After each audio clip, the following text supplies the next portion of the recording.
Assalamualaikum warahmatullahi wabarakatuh. Nah, dengan adanya gugatan Mueller, bila mana kita mendukung pihak manapun, kami tetap dirugikan. Baik itu penggugat menang maupun tergugat menang. Karena sebelum adanya gugatan Mueller tahun 2016, telah sejak lama terjadi pengkondisian yang mana Kampung Cirapuan udah diubah jadi Dagolos. Lain daripada itu, ada PBB 15.000 meter.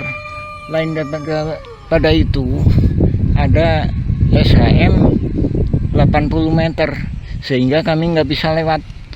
Lain daripada itu, ada SHM 270 meter dan SHM 868 meter.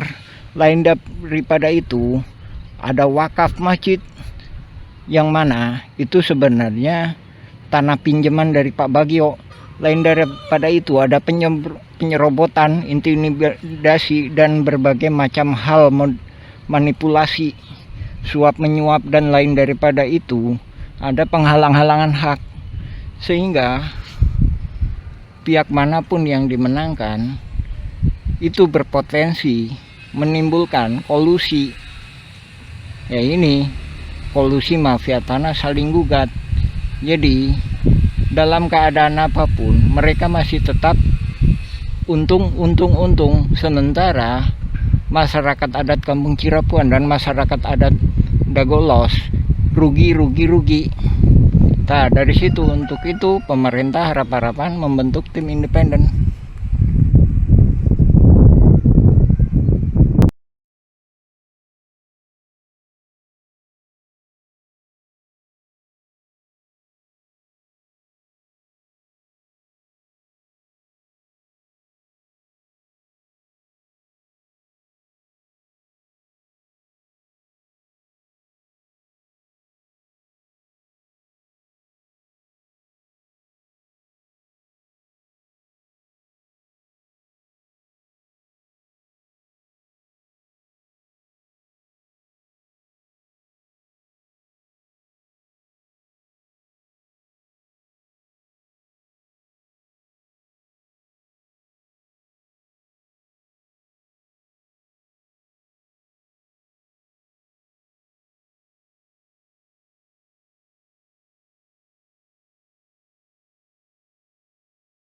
Kasus tanah yang melibatkan bos mafia telah menggemparkan. Tanah Pak Bagio 400 hingga 700 meter dipinjam fasilitas umum masjid, namun kemudian dibeli luas jadi 700 meter. Ada apa bos Batu Nunggal beli tanah bekas TPA? Penyerobotan jadi hadiah 80 meter lalu 270 meter di Koswara untuk Ketua RW Sentul 2, Dago Elos Ismail Tanjung 8% 8M, bonus balik layar tergugat dan pendataan tergugat Ketua RW Sentul 2 Dago Elos Asep Makmun sebagai pembela isidentil, Ketua RW Sentul 1 Cirapuhan Apud Sukendar dan oknum aparatur. Rupanya target 100 miliar hingga 1 triliun hingga tanah puluhan meter. Keluarga besar Pamenpati TNI dan Polri diserobot dan dilaporkan polisi tahun 2012. Sejak tahun 2007 sudah diberi tanda batas pohon alpukat dan sirsak, AIPAI. Bos mafia tanah Iwan Surjadi kebal hukum pada dana bansos tahun 2014. Pemerintah perlu membentuk tim independen untuk menyelidiki kasus sekarang merugikan warga Kampung Cirapuhan dan negara 100 miliar hingga 1 triliun. Mafia tanah saling gugat Dago, bukan ngegugat, tapi saling gugat. Tonton film Keluarga Mueller durasi 4 jam 40 pm. Kisah ini terjadi di Kampung Cirapuhan pada tahun 2008. Bob Nainggolan, seorang pengacara, mengirim surat panggilan atas nama Iwan Surjadi. Bos Batu Nunggal mengaku berhak tanah seluas sekitar 100 meter. Setahun sebelumnya, warga menanam pohon alpukat, nangka, dan lainnya sebagai tanda batas tanah Pak Bagio seluas sekitar 700 meter. Adapun barat dan timurnya adalah tanah warga. Notaris Meli Nathaniel membuat akta jual beli AJB dengan penjual Ismail Tanjung dan Didi Koswara. Asep Makmun menjadi penunjuk batas. Setelahnya sertifikat terbit atas nama penjual. Ini gratifikasi, AC. Kemudian hari, Iwan Surjadi ternyata hanya seorang mafia tanah saling gugat. Ia memberi hadiah untuk oknum aparatur, juga Didi Koswara, Ismail Tanjung, Asep Makmun dan rekan sebagai pendata calon tergugat dan tergugat. Sertifikat tanah atas nama penjual muncul setelah AJB dibuat. Kesaksian dari Pak Ada, Paman Asep Makmun, Pak Unus, dan Pak Slamet juga mendukung hal ini. Menunjukkan Asep Makmun, Apud Sukendar, dan jaringan mafia telah berdusta. Lalu memberi peran Didi Koswara seolah tokoh tuan tanah pribumi sebagai tergugat.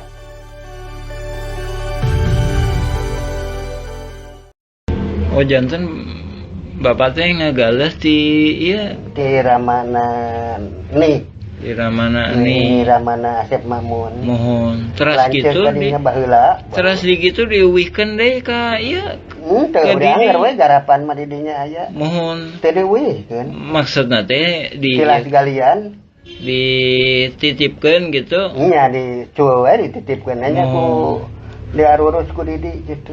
mohon ke kemari teh si dia ku iya dijual. dijual ku Surjadi mohon eta oge masalah kasusna oge luasna oge nyerobot nu sanesna deui itu atas nama pembelinya itu Iwan Surjadi, penjualnya Ismail Tanjung. Sertifikatnya harusnya atas nama siapa? Ismail kalau penjual. Pembeli kan? Kalau jadi Nah, kalau pindah tangan ke pembeli berarti jadi Iwan Surjadi ya harusnya ya. Iya. Tapi ini kenyataannya setelah dibuatin AJB itu udah dikasih hadiah berarti. Ini kan atas nama ini kan penjualnya. Pembelinya Iwan Surjadi. Pada tahun 1992, 2008, dan 2012, terjadi beberapa kasus penyerobotan lahan. Kasus ini melibatkan banyak pihak dan sertifikat tanah yang dipertanyakan keabsahannya. Bukti penyerobotan lahan melibatkan nama-nama seperti Iwan Surjadi, Didi Koswara, dan Ismail Tanjung. Juga Asep Makmun, Apus de Sukendar. Bukti peta sertifikat atas nama Rosid dan Triono berasal dari Rahman Hadisaputra, keluarga Ewong binti Nawisan. Ada juga sertifikat atas nama Diman Adikarta bin Neh Emeh dan Eti serta Acik dari keluarga Neh Eyong. Kesaksian dari Pak Ada alias Suhanda, pamannya Asep Makmun, dan Didi Koswara menyatakan bahwa tanah tersebut bukan tanah adat, tapi tilas galian pasir artinya Aigendom. Pak Slamet juga menyatakan bahwa Ahya, Didi Koswara, dan Asep Makmun adalah pendatang dan tidak punya tanah adat. EJB dibuat oleh notaris Meli Nathaniel, namun sertifikatnya atas nama penjual, bukan pembeli. Diduga kuat Iwan Surjadi adalah oligarki mafia, tanah saling gugat tahun 2016. Maka, sertifikat atas nama Didi Koswara dan Ismail Tanjung, atau Iwan Surjadi seluas 8,68 meter dan 270 meter tidak sah. Wakaf masjid seluas sekitar 100 meter perlu ditinjau. Dan dukungan Ustadz Diki Sulaiman Sarjana Pendidikan perlu diperiksa. Oknum tokoh masyarakat, oknum aparatur diduga kuat mendukung gratifikasi. Dan biasanya ini adalah nama pengadu yang akan dimunculkan. Ini kawan-kawan juga mungkin baru lihat kali ya. Oke, kita lihat ini apa hasil kerja tim ATR BPN beserta dengan Setcom. Bisa dimasukkan?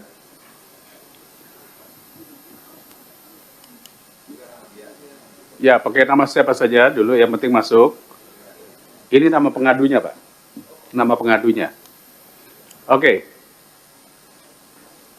Ini satu contoh ya, Muhammad Basuki Yaman, pengaduan warga kampung Cirapuan, telah menempati wilayah tersebut selama hampir 200 tahun.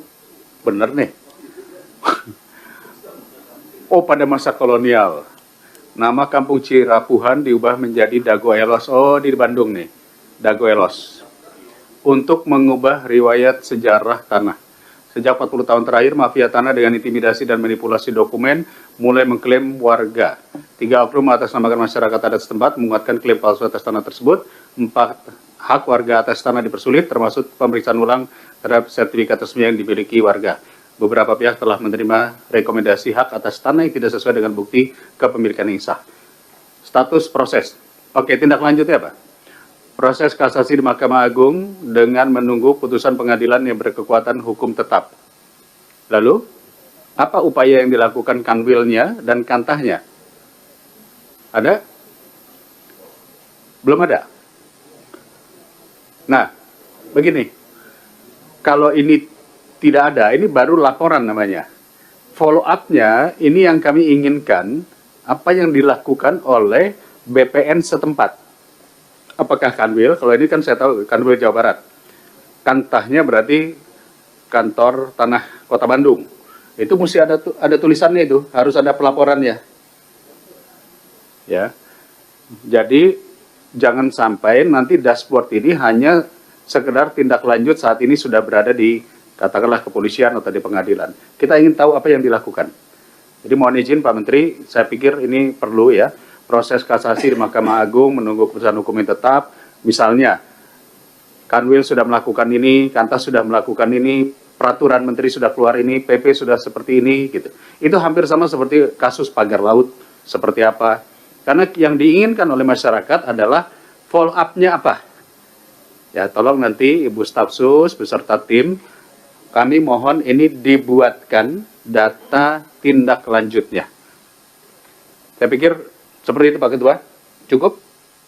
Baik. Tambahan dikit Pak Ketua. Boleh silakan. Menyambung konflik horizontal dong yang tidak selesai dan tidak akan selesai dengan putusan pengadilan. Itu nggak akan pernah selesai itu. Karena ternyata masalahnya baru saya dapatkan hari ini, saya ngobrol sama Bapak. Jauh sebelum urusan di pengadilan, ada pengkondisian yang melibatkan warga-warga di dijual ke Ibu. Ini tuduhannya serius Pak, soalnya kan itu notaris Pak di bukunya Pak, KJB-nya. Ini saja sini Bu. Jadi itu kejanggalannya. Sertifikat jadi atas nama pemerintah. Justru penjual. Penjual ya atas nama masyarakat Anda menduga-duga. Oh ternyata ini pabrik tegel Simongan, mulai nggak ada ya? Pabrik tegel Simongan, dasarnya Simuler juga pabrik tegel Simongan kan? Termasuk BPN ya Pak, BPN juga Simongan juga ya, BPN. Ya, Simongan deh awalnya aja lah. Kan saya bilang, Menteri Luar. Ingat tadi cerita saya tadi, dulu itu Blok Dago, Desa Coblong. Blok Dago, Desa Coblong. Kalau ada Pak Losnya, itu harus diperiksa betul. Kenapa Pak?